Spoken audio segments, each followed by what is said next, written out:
साथियों, जय गुरुदेव। आज गुरु पूर्णिमा का दिन है।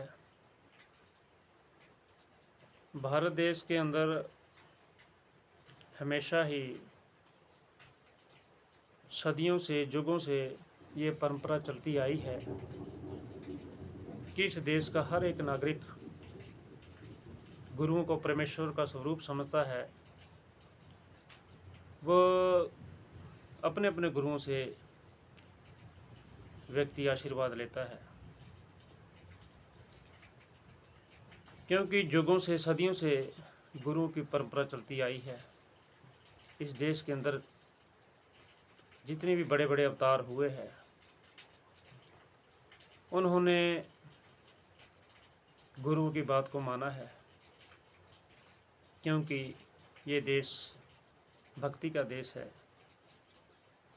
हर प्राणी सोचता है कि मैं सत्य का जीवन जीऊँ, वो परमेश्वर की बंदगी करके अपना जीवन सफल करूं। अच्छी बात है, जीवन सफल होना चाहिए, गुरुओं की बात होनी चाहिए, उस परमेश्वर की प्राप्ति होनी चाहिए, क्योंकि इंसान का जो जन्म हुआ है वो ईश्वर की भक्ति के लिए हुआ है। क्योंकि ये जो जन्म है, मनुष्य के 84 लाख योनियों के बाद ये जन्म मिलता है। आप किसी भी धर्म शास्त्र को उठा करके देख लीजिए, परमेश्वर की बात कही है। कोई भी वेद शास्त्र इस चीज़ को मानते हैं कि परमेश्वर जो है वो निराकार है, उसका कोई अंत नहीं है, वो बेअंत है। जिन्होंने गुरुओं की बात मानी, जिन्होंने धर्मों की बात मानी, वो समाज हमेशा ही तरक्की करता गया। उस समाज ने उन्नति की और अपनी पदवियाँ ग्रहण की, क्योंकि सत्य का मार्ग ही इंसान के जीवन में बदलाव ला सकता है। अगर बात हम गुरु रविदास महाराज जी की करें, गुरु कबीर जी की करें, तो आज से 650 साल के लगभग उन्होंने सच का मार्ग चलाया। हर प्राणी को ईश्वर की भक्ति से जोड़ा, सत्य से जोड़ा। तो उस समय एक धर्म नहीं, सभी धर्मों के लोगों ने इन गुरुओं की बातों को माना, अपना जीवन सफल किया। तो गुरु रविदास महाराज जी ने जब भी कहा था अपने समय में कि ऐसा चाहूँ राज में जहाँ मिले सबन को, अन छोट बड़े सब सम बसे, गुरु रविदास रहे प्रसन्न। जो जरा सोचने वाली बात है कि रविदास रहे प्रसन्न, ये कौन शक्ति हो सकती है। इससे अंदाजा लगाया जा सकता है कि गुरु रविदास साक्षात परमेश्वर थे, क्योंकि परमेश्वर ही ऐसी बात कह सकता है कि मुझे प्रसन्न तब होना है जब सभी छोटे बड़े बराबर हो जाए, कोई भूखा ना रहे, कोई प्यासा ना रहे। आज हम उस ईश्वर के कितने नज़दीक है, कितने दूर है, इस बात को जानना है। तो आज से लगभग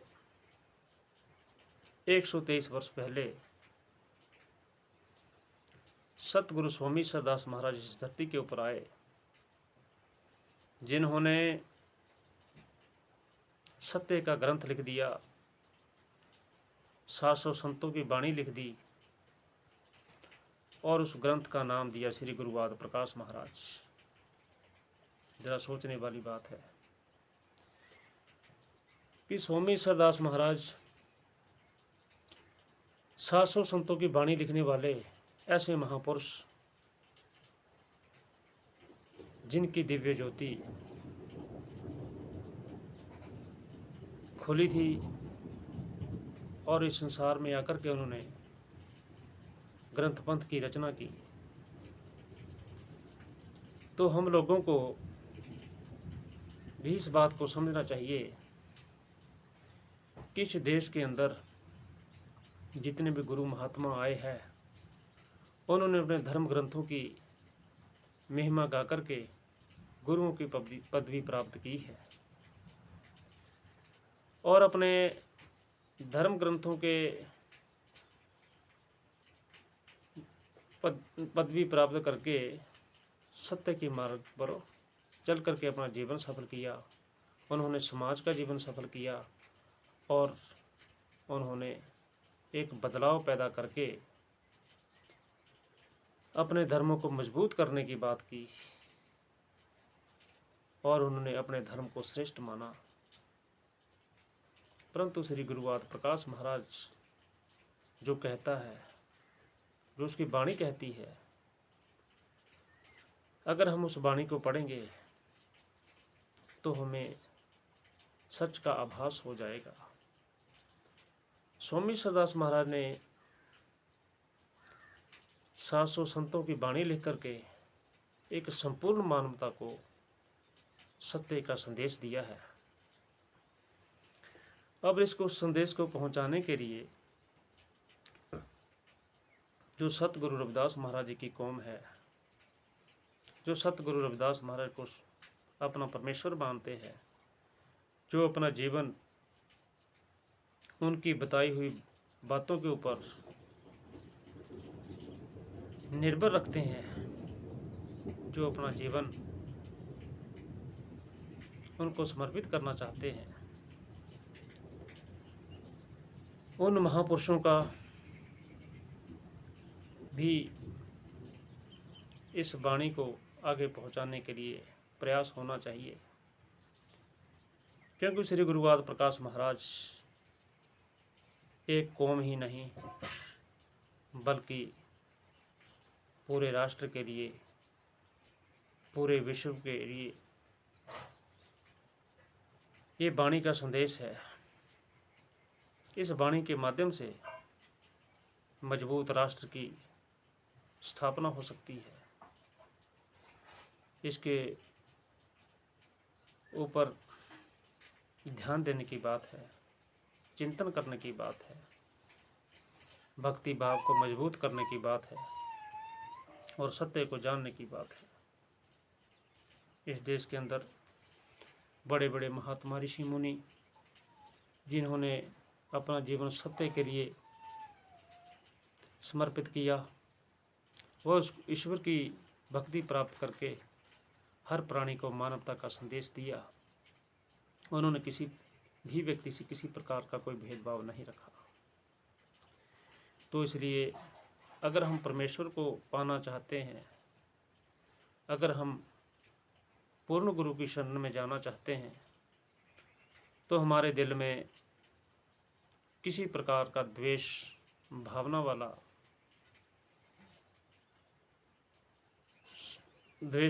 ना हो। हमें स्वावलंबी बनना है, हमें अभिलाषी बनना है। हम लोगों ने इस संसार में रहते हुए, इस देश में रहते हुए सत्य की ओर जाना है, क्योंकि सत्य कभी भी समाप्त नहीं होता। सत्य के ऊपर चलकर हम अपना जीवन सफल कर सकते हैं, कौम के अंदर बदलाव ला सकते हैं, इस देश के अंदर बदलाव ला सकते हैं। तो सिर्फ इस बात को समझने की जरूरत है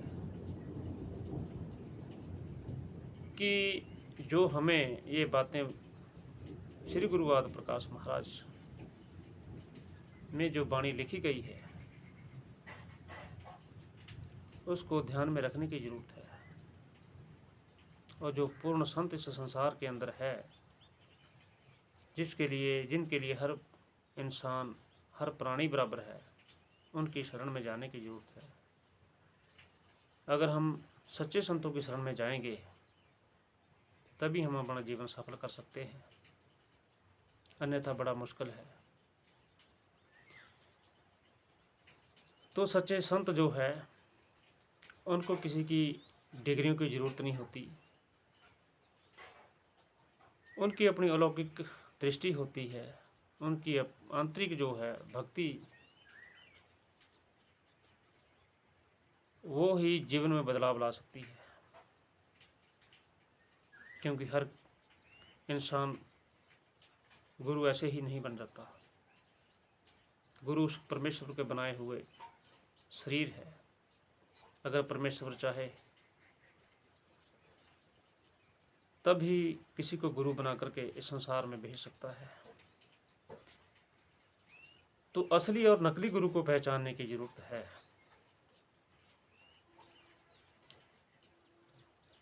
परमात्मा ने शक्लें सबकी एक जैसी बना दी है, परंतु हमें सत्य की ओर जाना है। जो असली गुरु है आपको सत्य का मार्ग बताएंगे,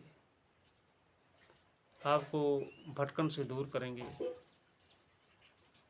जब आप उनकी बातों को मानोगे तो आपके जीवन के अंदर एक बदलाव पैदा होगा। जब बदलाव पैदा होना शुरू हो गया तो समझ लेना कि मैं किसी पूर्ण गुरु की शरण में हूँ। अगर आपके जीवन में बदलाव नहीं है, आप बदलना नहीं चाहते, तो फिर गुरुओं के पास जाना भी बेकार है। क्योंकि हर दिन गुरु के लिए एक जैसा है। मानो हम 1 वर्ष बाद गुरु की शरण में चले जाते हैं। गुरु हमें हर रोज बताता है, जब भी हमारी भेंट आती है उस ईश्वर की बात करता है, लेकिन हम गुरु की बात को नहीं मानते। इसलिए हम लोग धोखा खा जाते हैं, इसलिए हमारे जीवन में संकट आ जाते हैं। अगर इस प्रकार के संकटों से निकलना है तो उसकी जो सच की बात है, जो सत्य का मार्ग है, उसको पकड़ना पड़ेगा और गुरु के बताए हुए मार्ग पर चलकर अपना जीवन सफल करना पड़ेगा।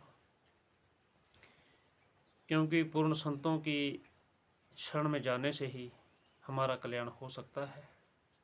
तो इसलिए आप लोगों ने सत्य को जानना है। जो सच्चा मार्ग है, गुरुओं द्वारा बताया गया जो मार्ग है, उसके ऊपर चलना है ताकि अपना जीवन सफल हो सके। अपने गुरुओं ने कोई भी कमी नहीं छोड़ी, परंतु हम लोग अपने गुरुओं के बनाए हुए पंथों के बारे में जानना नहीं चाहते।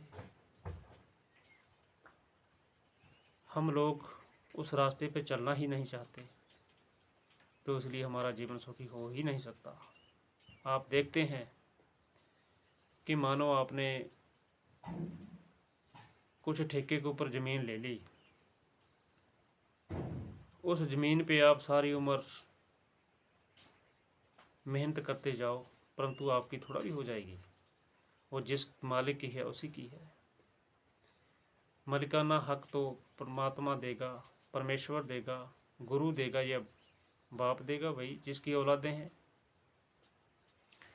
तो इसलिए कौम कोई छोटी बड़ी नहीं होती। अगर कौम बेहतर कार्य करे, कौम सच को समझे, तो अपनी पहचान बना सकती है। अगर कौम संतों महापुरुषों के अपने गुरुओं की बनाई हुई वाणी को अच्छा ना समझे, तो समझ लेना कि कौम का दुर्भाग्य है।